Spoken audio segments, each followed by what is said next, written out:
નમસ્કાર દોસ્તો, સ્વાગત છે આપ સર્વનું તમારી પોતાની YouTube channel ocean coaching classes પર। મિત્રો, આજે આપણે ધોરણ 8ની સંસ્કૃત વિષયની જે 24/4/2025 ગુરુવારના રોજની જે દ્વિતીય સત્રાંત પરીક્ષા 2025 છે તેનું જે મોસ્ટ આઈએમપી પ્રશ્નપત્ર છે બ્લુ પ્રિન્ટ પ્રમાણેનું તેનું સંપૂર્ણ સોલ્યુશન આપણે આ વિડીયોની અંદર જોવાના છે। મિત્રો, આપણી આ ચેનલ ઉપર ધોરણ 8ની જે દ્વિતીય સત્રાંત પરીક્ષા છે તેના દરેક વિષયના જે મોસ્ટ આઈએમપી પ્રશ્નપત્ર છે અને બ્લુ પ્રિન્ટ પ્રમાણેના અને સાથે સાથે જે અસાઇનમેન્ટ છે બ્લુ પ્રિન્ટ પ્રમાણેના તે મુકાઈ ચૂક્યા છે, જેની લિંક તમને નીચે ડિસ્ક્રિપ્શન બોક્સની અંદર મળી જશે, તો જરૂરથી તેનો અભ્યાસ કરી લેજો। સાથે સાથે આપણા વોટ્સઅપ ગ્રુપમાં પણ જોડાઈ જજો, જેથી કરીને દ્વિતીય સત્રાંત પરીક્ષાની તૈયારી માટેના જેટલા પણ વિડીયો આવશે તે દરેક વિડીયો અને એ વિડીયોની પીડીએફ તમને પ્રાપ્ત થતી રહેશે। ચાલો દોસ્તો, તો શરૂ કરીએ ધોરણ 8 વિષય સંસ્કૃત દ્વિતીય સત્રાંત પરીક્ષા 2025નું 24/4/2025 ગુરુવારના રોજનું પ્રશ્નપત્ર। પ્રશ્ન નંબર 1 નીચે આપેલી કાવ્ય પંક્તિઓને અનુલેખન કરો, જેના કુલ 4 માર્ક છે। તો જો કલિકા વૃંદમ વિકસતી, લતિકા વૃંદમ વિલસતી, નિંદ્રા તંદ્રા ભગ્ના, જનતા કર્મણિ લગ્ના, સકલે નવ ઉલ્લાસ, વદને વદને હાસઃ। ત્યાર પછી છે પ્રશ્ન નંબર 1b નીચે આપેલા ફકરાનું અનુલેખન કરો, જેના કુલ 4 માર્ક છે। તો અહીંયા આપણને એક પેરેગ્રાફ આપેલો છે, જોઈએ।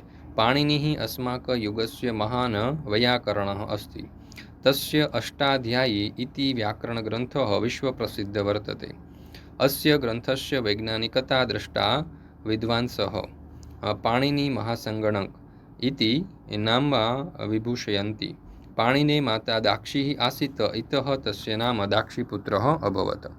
મિત્રો, ધોરણ 3થી 8ની જે દ્વિતીય સત્રાંત પરીક્ષા 2025 છે તેના માટેના ખાસ ઉપયોગી એવા બ્લુ પ્રિન્ટ પ્રમાણેના જે મોસ્ટ આઈએમપી પ્રશ્નપત્ર છે અને જે મોસ્ટ આઈએમપી અસાઇનમેન્ટ છે તે આપણી ચેનલ ઉપર મુકાઈ ચૂક્યા છે, અને આ પ્રશ્નપત્ર અને અસાઇનમેન્ટ જે છે તેની લિંક તમને નીચે ડિસ્ક્રિપ્શન બોક્સની અંદર મળી જશે, તો જરૂરથી તેનો અભ્યાસ કરી લેજો। મિત્રો, આ રેડી ટુ પ્રિન્ટ ફોર્મમાં તો છે, સીધી તમે એની ઝેરોક્સ કરાવી શકશો, પણ સાથે સાથે દરેક પ્રશ્નના જવાબો પણ આપેલા છે, એટલે તમારે જવાબો પણ મેળવવાની કોઈ માથાકૂટ કરવાની નથી, અહીંયાથી તમને જવાબો પણ મળી જશે। અને બીજું કે આ પ્રશ્નપત્ર જે છે ને એના પ્રશ્નો જે છે, પ્રશ્નપત્ર અને અસાઇનમેન્ટ બંનેના, તે આપણી તમારી સ્વાધ્યાયન પોથી, તમારી એકમ કસોટીઓ અને ગયા વર્ષના જૂના પ્રશ્નપત્રમાંથી વીણી લીધા છે, જે પરીક્ષાની અંદર પૂછાવાની શક્યતા હોય।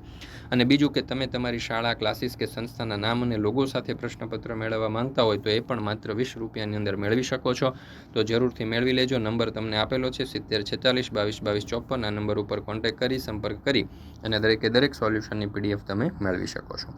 ત્યાર પછી છે પ્રશ્ન નંબર 2 ફકરાના આધારે પ્રશ્નોના સંસ્કૃતમાં જવાબ લખો, જેના કુલ 6 માર્ક છે। તો અહીંયા તમને પેરેગ્રાફ આપવામાં આવેલો છે, જોઈએ પેરેગ્રાફ ઉપરથી પહેલો સવાલ। બકાસુરઃ કુત્ર નિવસતિ સ્મ? તો જવાબ આવશે બકાસુરઃ એકચક્ર નગરસ્ય અતિ સમીપે એકસ્યા ગૃહાયા નિવસતિ સ્મ। બીજો સવાલ, કહ જનાન બહુધા પીડયતિ સ્મ? તો બકાસુરઃ જનાન બહુધા પીડયતિ સ્મ। ત્રીજું, નગરજનાઃ બકાસુરમ કિમ નિવેદિવંત?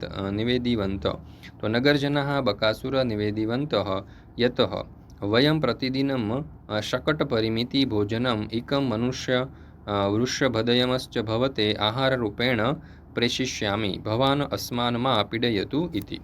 ત્યાર પછી ચોથું, કસ્મે આહાર પ્રેષણસ્ય વ્યવસ્થા આરબ્ધા? તો બકાસુરાય આહાર પ્રેષણસ્ય વ્યવસ્થા આરબ્ધા। પાંચમું, દાનવઃ ઇતિ શબ્દસ્ય પર્યાય શબ્દઃ પરિચ્છેદે કહ? તો દાનવઃ ઇતિ શબ્દસ્ય પર્યાય શબ્દ પરિચ્છેદે રાક્ષસઃ અસ્તિ। નગરસ્ય નામ કિમ આસીત? તો જવાબ આવશે નગરસ્ય નામ એકચક્ર નગરમ અસ્તિ। પ્રશ્ન નંબર 3 સંસ્કૃતમાં નિબંધ લખો, 2માંથી 1, જેના કુલ 10 માર્ક છે। પહેલો નિબંધ છે મમ પરિવાર। તો જો મમ નામ લતા અસ્તિ, મમ પિતુઃ નામ શ્રીમાન નરેન્દ્રઃ અસ્તિ, મમ માતુ નામ શ્રીમતી રમા અસ્તિ, મમ ભ્રાતુ નામ અંકુશः અસ્તિ, અહમ સુરતનગરે વસામિ, અહમ એકા છાત્રા અસ્મિ, અહમ અષ્ટમી કક્ષાયાં પઠામિ, મમ વિદ્યાલયસ્ય નામ DAV પબ્લિક સ્કૂલ અસ્તિ। ત્યાર પછી છે ખેલ મહોત્સવ। તો વિવેકાનંદસ્ય વિદ્યાલये ખેલ મહોત્સવ ચલતિ, બાલકાः પ્રસન્ના સન્તિ, સર્વે કૌશલસ્ય પ્રદર્શનમ કર્તુમ ઇચ્છન્તિ, कुत्रचित् धावन स्पर्धा चलती, कुत्रचित् गोलक्षेपक स्पर्धा चलती, कुत्रचित् कबड्डी चलती, कुत्रचित् क्रीडकः दीर्घलङ्घनं करोति, सम्यक्तया सर्वा स्पर्धा पूर्णा भवन्ति, जीवने खेलस्य महत्त्वम् अस्ति, खेलः सर्वाङ्गीण विकासार्थे साहाय्यं करोति। ત્યાર પછી છે પ્રશ્ન નંબર 4 કૌંસમાં આપેલા શબ્દનો ઉપયોગ કરી અને સંસ્કૃતમાં વાક્ય લખો, જેના કુલ 4 માર્ક છે। પહેલું, ખાલી જગ્યા દુગ્ધમ, તો જવાબ આવશે કિંચિત દુગ્ધમ આવશ્યકમ વા। જલમ, તો કિંચિત જલમ આવશ્યકમ વા। પાયસમ, તો કિંચિત પાયસમ આવશ્યકમ અને વ્યજનમ તો કિંચિત વ્યજનમ આવશ્યકમ વા. ત્યાર પછી છે પ્રશ્ન નંબર 4 બ. ઉદાહરણ મુજબ સંસ્કૃતમાં વાક્ય બનાવો જેના કુલ 4 માર્ક છે. પહેલું, અમિત શિશુ ખાલી જગ્યા નિર્ભય. તો અહીંયા આવશે અમિત શિશુ કિંતુ નિર્ભય અસ્તિ. નિમવૃક્ષ તિક્ત કૌંસમાં છે ગુણકારી. તો નિમવૃક્ષ તિક્ત કિંતુ ગુણકારી અસ્તિ. રુગ્ણાલય લઘુ કૌંસમાં છે સ્વચ્છ. તો રુગ્ણાલય લઘુ કિંતુ સ્વચ્છ અસ્તિ. પર્વત દૂરે ખાલી જગ્યા રમણીય. તો પર્વત દૂરે કિંતુ રમણીય અસ્તિ. પ્રશ્ન નંબર 5, નીચે આપેલા ગુજરાતી શબ્દોને સંસ્કૃત ભાષામાં લખો જેના કુલ 4 માર્ક્સ છે. ભોજન બાદ તો ભોજનના અંતે. બળદ પર બેઠેલો તો વૃક્ષારૂઢ.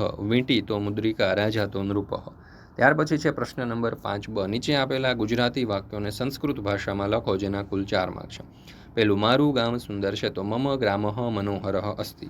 બીજું, અહીં ઘણા બધા પક્ષીઓ છે. તો અત્ર નૈકેહે ખગાહ સંતિ. ત્યાર પછી છે પ્રશ્ન નંબર 6, ચિત્ર પરથી સંસ્કૃતમાં 4 થી 5 વાક્ય બનાવો જેના કુલ 8 માર્ક છે. તો અહીંયા આપણને જે ચિત્ર આપેલું છે, ચિત્ર ઉપરથી આપણે આ પ્રમાણે 4-5 વાક્યો લખી શકીએ. જો, અત્ર ખેલાયાઃ પ્રતિયોગિતા દૃશ્યતે. છાત્રાઃ ક્રીડાયા સંલગ્ના સંતિ. એકઃ છાત્રઃ કુઠારેણ ફલકં ક્ષિપતિ. દર્શકા સમાપન સમારોહે સ્થિતાઃ સંતિ. એકે જના ઉત્સાહેન ક્રીડા પશ્યન્તિ. ત્યાર પછી છે પ્રશ્ન નંબર 7, નીચે આપેલા વર્તુળ પરથી સંસ્કૃતમાં 4 થી 5 વાક્ય બનાવો જેના કુલ 8 માર્ક છે. ક્રીડકઃ કંદુકઃ ક્ષિપતિ. બીજું, ધાવકઃ ધાવનમ કરોતિ. ત્રીજું, શબાન લેખમ લિખતિ. માતા ભોજનમ કરોતિ. રાધા અભ્યાસમ લિખતિ. લેખકઃ લેખમ લિખતિ. ત્યાર પછી છે પ્રશ્ન નંબર 8, નીચે આપેલ શ્લોક કે કાવ્યની પૂર્તિ કરો 4માંથી 3 જેના કુલ 12 માર્ક છે. જો, સુવર્ણસ્ય સુવર્ણસ્ય સુવર્ણસ્ય ચ જાનકી. પિતા તવ રામેણ સુવર્ણસ્ય ચ મુદ્રિકા. ત્યાર પછી બીજું, એક ચક્ષુન કાકેય બિલમચ્છિન પંગમ. ક્ષીયતે વર્ધતે ચેવન સમુદ્રો ન ચંદ્રમા. ચતુર્મુખો નશ્ચ બ્રહ્મા. વૃક્ષારૂઢો ન શંકરઃ. નિર્જીવશ્ચ નિરાહારી અજસ્ત્રમ ધાન્યભક્ષણમ. ચોથું, પિબંતી નદ્ય સ્વયમેવ નાભઃ. સ્વયં ન ખાદંતી ફલાની વૃક્ષા. ન્યાદ્યંતી સસ્યમ ખલુ વારિવાહ. પરોપકારાય સત્તા વિભૂતયઃ. પ્રશ્ન નંબર 9 અ. કૌંસમાં આપેલા શબ્દમાંથી યોગ્ય વિકલ્પ પસંદ કરી ખાલી જગ્યા પૂરો જેના કુલ 4 માર્ક છે. તો અહીંયા કૌંસની અંદર આપણને કેટલાક શબ્દો આપ્યા છે. પહેલું, વારિવાહ સ્વયં ખાલી જગ્યા ન ખાદંતી તો અન્નમ. બીજું, નદ્યઃ સ્વયં ખાલી જગ્યા ન પિબંતી તો જલમ. ત્રીજું, વૃક્ષાઃ સ્વયં ખાલી જગ્યા ન ખાદંતી તો ફલાની. પાદપાઃ સ્વયં ખાલી જગ્યા ન જિઘ્નંતી તો જવાબ આવશે પુષ્પમ. મિત્રો, તમારું જે દ્વિતીય સત્રાંત પરીક્ષા જે છે પૂર્ણ થશે એટલે તરત જ તમારું વેકેશન શરૂ થઈ જશે. અને વેકેશનની અંદર દરેક વિદ્યાર્થી મિત્રો સારામાં સારો વેકેશનનો ઉપયોગ કરી શકે એ માટે આપણે વૈદિક મેથ્સ અને સ્પોકન ઇંગ્લિશના કોર્સ લોન્ચ કરેલા છે. વૈદિક મેથ્સની ફી માત્ર ને માત્ર 100 રૂપિયા છે અને સ્પોકન ઇંગ્લિશની ફી માત્ર ને માત્ર 1499 રૂપિયા છે. આ વૈદિક મેથ્સ જે છે ને એની અંદર તમને સરવાળા બાદબાકી ગુણાકાર ભાગાકાર લસા ગુસ્સા જેવી જે ગાણિતિક ક્રિયાઓ છે ને એ પેન અને કાગળ વગર માત્ર તમે માઇન્ડથી કરી શકો અને એ પણ ગણતરીની સેકન્ડોની અંદર એવી ટ્રિક્સ તમને શીખવવામાં આવશે. અને સ્પોકન ઇંગ્લિશની અંદર તમારું જે અંગ્રેજીનું ગ્રામર છે તે પાવરફુલ થશે અને સાથે સાથે તમે કડકડાટ અંગ્રેજી બોલતા શીખશો. એટલે આવનારા ધોરણોની અંદર તમારું અંગ્રેજી જે છે ને ખૂબ મજબૂત અને સ્ટ્રોંગ થશે. તો જરૂરથી આ વૈદિક મેથ્સ અને સ્પોકન ઇંગ્લિશના વર્ગો જે છે કરી લેજો. આ બેચ જે છે એકદમ તમારા માટે ઉપયોગી થશે. આ બેચ કરવા માટેની લિંક નીચે ડિસ્ક્રિપ્શન બોક્સમાં મળી જશે અથવા તો વધારે માહિતી માટે તમને નંબર આપેલો છે. આ નંબર ઉપર પણ તમે કોન્ટેક્ટ કરી શકો છો. પ્રશ્ન નંબર 9 બ. કૌંસમાં આપેલા શબ્દમાંથી યોગ્ય વિકલ્પ પસંદ કરી ખાલી જગ્યા પૂરો. પહેલું, સા સ્નાનમ ખાલી જગ્યા પૂજામ અકરોત તો કૃત્વા. ધર્મઃ પુસ્તકાલયાત પુસ્તકમ ખાલી જગ્યા પઠનમ કરોતિ તો નીત્વા. અહમ વર્ગખંડાત બહિ ખાલી જગ્યા ઈચ્છામિ તો ગંતુમ. લોક સંપત્તિ સદા ખાલી જગ્યા તો રક્ષિત્વા. પ્રશ્ન નંબર 10 જોડકા જોડો. અદ્યઃ તો આજે. અપિહિ તો પણ. યદિ તર્હિ તો જોતો અને ઉચ્ચે તો મોટેથી.